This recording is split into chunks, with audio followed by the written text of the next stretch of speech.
如果你同我一樣啱啱喺個人 IP 上面起步，咁你都想用最快嘅速度有呢個㗎。嗱，呢條片我會分享3個 AI 嘅指令，用咗之後咧，基本上你就好似打咗寶藏地圖咁樣。呢一個指令咧，我係喺一個有66萬粉絲嘅外國博主嗰度學翻嚟嘅，我就覺得超好用啦。你要跟住個順序去用嘅喎。如果你驚唔記得嘅話，聰明嘅你應該知道點做嘅。嗱，首先咧，我會定咗一個數字嘅目標，然後啦，我就會同佢講，基於你對我所有嘅了解，對我嚟講最快賺到呢個數嘅方法係啲咩呢？嗱，我要俾佢限制佢嘅。限制就係只有一個產品同埋一個渠道。嗱，呢個指令咧會逼 ChatGPT 咧去專注喺一個產品同埋一個渠道咁答你嘅。因為好多時候咧 ChatGPT 嘅生成嘅答案咧會有太多嘅想法同埋選項，而令到我哋咧更加容易混亂嘅。所以我哋需要限制住 ChatGPT 嘅答案係只有一個產品同埋一個渠道。而呢個指令咧其實都要求緊 ChatGPT 咧去分析你過去同佢之間嘅通話記錄同埋記憶嘅，因為佢要去推薦符合你天賦同埋獨特優勢嘅商機。如果你同 ChatGPT 仲未累積到足夠嘅對話記錄嘅話咧，咁你可以喺個 prompt 後面咧再加上呢一句：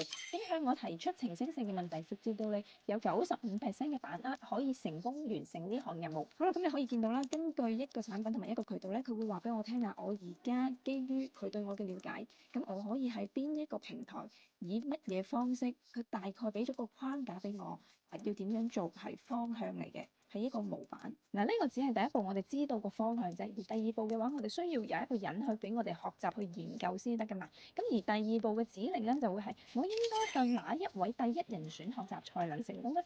而呢個指令咧，其實係要求緊 ChatGPT 咧去幫我研究應該向邊一個學習，最好咧係已經喺我哋想做嘅領域入邊成功咗嘅人。最後咧，我哋要 ChatGPT 咧去教我哋點樣做，所以咧俾佢嘅 prompt 就係：假如你係呢一個人，創建一個簡單嘅90日行動計劃，前期咧我投入咧大概係呢個數，